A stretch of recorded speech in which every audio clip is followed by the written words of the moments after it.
महात्मा गांधी द्वारा जाति व्यवस्था के पक्ष में प्रमाण।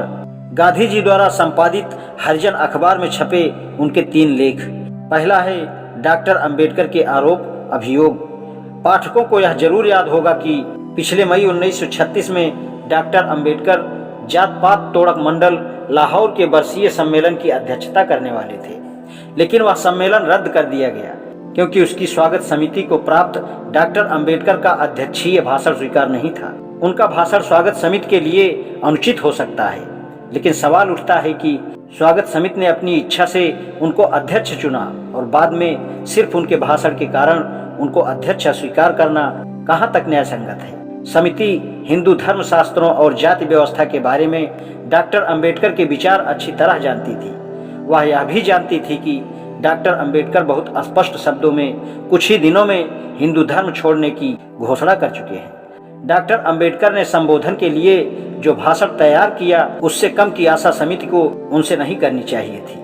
ऐसा लगता है कि स्वागत समिति ने जनता को ऐसे व्यक्ति के मौलिक विचारों को सुनने का मौका ही देना नहीं चाहती थी, जिसने अपने लिए समाज में एक विशेष स्थान बना लिया है। भविष्य में डॉक्टर अंबेडकर चाहे किसी भी धर्म का लेबल अपने नाम के साथ चिपकाएं, अब वह एक ऐसे व्यक्ति नहीं हैं जो समाज द्वारा और स्वयं के द्वारा भी भुलाए जा सके। डॉक्टर अंबेडकर स्वागत समिति से हार मानने वाले व्यक्ति नहीं थे।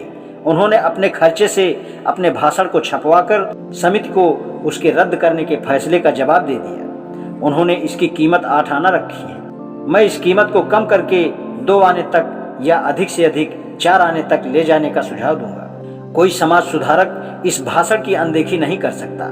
रूढ़िवादी लोग भी इससे पढ़कर लाभ ही उठाएंगे, लेकिन इसका अर्थ यह नहीं है कि भाषण में किसी ऐतराज की गुंजाइश नहीं है। यदि इसमें गंभीर ऐतराज की गुंजाइश नजर आती है तो इसे जरूर पढ़ा जाना चाहिए। डॉक्टर अंबेडकर हिंदू धर्म के लिए एक चुनौती हैं। एक हिंदू के रूप में उनका पालन पोषण हुआ। एक हिंदू राजा की सहायता से उन्होंने शिक्षा प्राप्त की। डॉक्टर अंबेडकर सवर्ण हिंदुओं के उस व्यवहार के कारण जो उन्हें और उनके लोगों को भोगना पड़ा, इस कारण उनके मन में घृणा पैदा हो गई। अतः उन्होंने न केवल उनको बल्कि उस हिंदू धर्म को भी छोड़ देने का फैसला लिया है जो उनकी और सवर्ण हिंदुओं की विरासत थी। उन्होंने उस धर्म को मानने वालों के एक भाग के खिलाफ अपनी सख्त नफरत को उस धर्म के ही खिलाफ बदल दिया।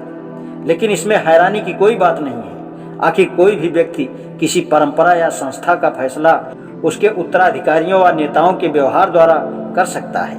इससे भी अधिक डॉक्टर अंबेडकर ने बताया कि सवर्ण हिंदुओं की एक बहुत बड़ी समस्या ने अपने धर्म के अछूतों के साथ अमानवीय व्यवहार किया, और यही नहीं, उन्होंने अपने इस व्यवहार को अपने धर्म शास्त्रों के आदेशों पर आधारित माना। जब डॉक्टर अंबेडकर ने इस धर्म शास्त्रों की जांच पड़ताल शुरू की तो उन्होंने हिंदुओं के छुआछूत में विश्वास और उस द्वारा पैदा की गई उलझनों के खिलाफ बहुत सारे प्रमाण मिल गए। भाषण के लेखक ने अपने कथन के पक्ष में शास्त्रों के अध्यायों व श्लोकों के उदाहरण देकर 3 आरोप लगाए हैं। पहला, अमानवीय व्यवहार करना। दूसरा, अत्याचार करने वालों ने बेशर्मी के साथ उनके साथ इस व्यवहार को सही बताया। और तीसरा, यह कहना कि हिंदू धर्म शास्त्रों में भी इस तरह के व्यवहार को उचित माना गया है। कोई भी हिंदू अपने धर्म की कीमत अपने जीवन से अधिक मूल्यवान समझता है और इस अभियोग के महत्व को कम आंकने की हिम्मत नहीं कर सकता। डॉक्टर अंबेडकर इस अमानवीय व्यवहार से घृणा करने वाले अकेले व्यक्ति नहीं थे। वे उन लोगों में सबसे अधिक योग्य व्यक्ति हैं और किसी प्रकार का समझौता करना नहीं चाहते। ईश्वर का धन्यवाद है कि नेताओं की सबसे आगे की लाइन में डॉक्टर अंबेडकर अपनी निराली प्रकृति के बिल्कुल अकेले हैं और एक छोटे अल्पसंख्यक वर्ग का प्रतिनिधित्व करते हैं। लेकिन जो कुछ वह कहते हैं वही आवाज कमोबेश अधिक या कमजोर ढंग से दलित वर्ग के सभी नेताओं द्वारा उठाई जाती है। राम बहादुर एमसी राजा और दीवान बहादुर श्रीनिवास भी न केवल हिंदू धर्म को छोड़ने की धमकी देते हैं बल्कि बहुत बड़ी संख्या में अन्याय का बदला लेने के लिए अपने धर्म में एक अपनेपन की सुखद गर्माहट महसूस करते हैं। डॉक्टर अंबेडकर जो कहते हैं उनकी अपेक्षा का यह प्रमाण नहीं है कि बहुत से अछूत नेता अभी हिंदू धर्म को अपनाए हुए हैं। सवर्ण हिंदुओं को अपने विश्वास और व्यवहार में सुधार करना होगा।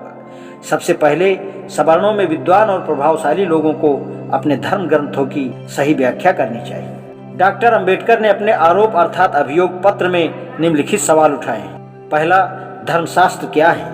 क्या जो ग्रंथ छपे हैं उन्हें इन शास्त्रों का ही अंग समझा जाना चाहिए, या उनमें से कोई भाग आक्रमणिक रूप से जोड़ा गया मानकर रद्द या अस्वीकार किया जा सकता है? तीसरा, ऐसे मान्यता प्राप्त व स्वीकृत विशुद्ध धर्म ग्रंथों का छुआछूत, जाति भेद, असमानता, आपस में रोटी बेटी के संबंध के सवालों के क्या जवाब है?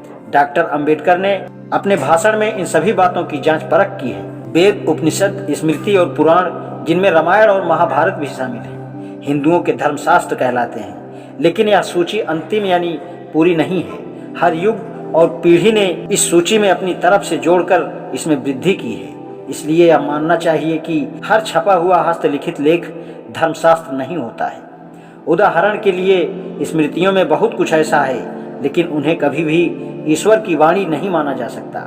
इस तरह बहुत से श्लोक डॉक्टर अंबेडकर ने स्मृतियों में से दिए हैं, उन्हें प्रमाणिक नहीं माना जा सकता, जो शाश्वत हैं तथा जो किसी के मन को आकर्षित कर परिवर्तन कर देते हैं। ऐसी कोई भी चीज ईश्वर की वाणी के रूप में नहीं मानी जा सकती है जो आध्यात्मिक अनुभव करने के योग्य नहीं तथा तर्क की कसौटी पर कसी नहीं जा सकती हो। जब आपको इन धर्म ग्रंथों का कोई विशुद्ध संस्करण मिल जाता है, तब आपको उसकी व्याख्या करने की जरूरत नहीं होगी। सबसे अच्छा व्याख्याकार या टीकाकार कौन है? निश्चय ही कोई साधारण व्यक्ति नहीं हो सकता। विद्वता का होना जरूरी है, लेकिन धर्म इस पर जीवित नहीं रह सकता। धर्म अपने संतों और सिद्धों के अनुभवों और उनके जीवन व वाणियों में रहता है। जब धर्म ग्रंथों के विद्वान टीकाकारों को लोग बिल्कुल भूल चुके होंगे, तब भी साधु संतों को संचित अनुभव रहेगा और आने वाले युगों को प्रेरणा का काम करेगा। जाति व्यवस्था का धर्म से कोई लेना देना नहीं है। जाति एक रिवाज है जिसकी उत्पत्ति मैं नहीं जानता और अपने आध्यात्मिक भोग को शांत करने के लिए यह जानने की जरूरत भी नहीं समझता। लेकिन मैं यह अच्छी तरह जानता हूँ कि जाति आध्यात्मिक और राष्ट्रीय दोनों के विकास के लिए बहुत नुकसानकारी है। वर्ण और आश्रम ऐसी दो संस्थाएं हैं जिनका जात पात से कोई संबंध नहीं है। वर्ण व्यवस्था का नियम हमें यह सिखाता है कि हर व्यक्ति को अपने पुरखों के खानदानी पेशे को ही अपनाकर रोजी रोटी कमानी चाहिए। यह नियम हमारे अधिकारों को नहीं बल्कि हमारे कर्तव्यों को बतलाते हैं। वर्ण व्यवस्था आवश्यक रूप से उन व्यवसायों के बारे में बनी है जो मानवता के कल्याण में वृद्धि करने वाले हैं, इसके सिवाय कुछ नहीं। यह व्यवस्था यह भी बतलाती है कि कोई भी पेशा बहुत नीचा या बहुत ऊंचा नहीं है। सभी अच्छे हैं, कानूनी रूप से सभी उचित हैं और सामाजिक प्रतिष्ठा में सभी बराबर हैं। एक ब्राह्मण अर्थात आध्यात्मिक गुरु का व्यवसाय और एक ब्राह्मण अर्थात आध्यात्मिक गुरु का व्यवसाय और एक मेहतर का व्यवसाय सब बराबर है और उनके निर्धारित काम ईश्वर के सामने समान महत्व के हैं।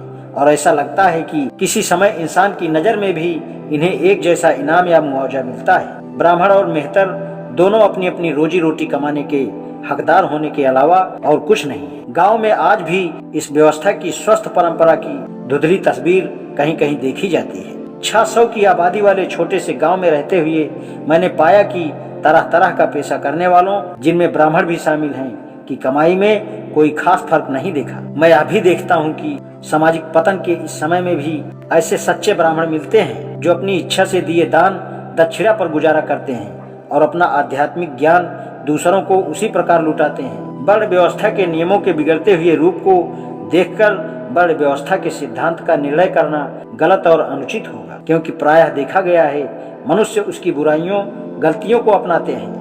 किसी वर्ण द्वारा अपने वर्ण का दूसरे वर्ण से उत्तम या श्रेष्ठ होने का अभिमान करना इसके कानून का विरोध करना है। और वर्ण व्यवस्था कानून में ऐसा कोई प्रमाण नहीं है जो छुआछूत को प्रमाणित करे। हिंदू धर्म का सार तत्व एक और केवल एक ही परमात्मा का रूप कहने में तथा अहिंसा को मानव परिवार के कानून के तौर पर या वीरता पूर्ण स्वीकृति देने में छुपा हुआ है।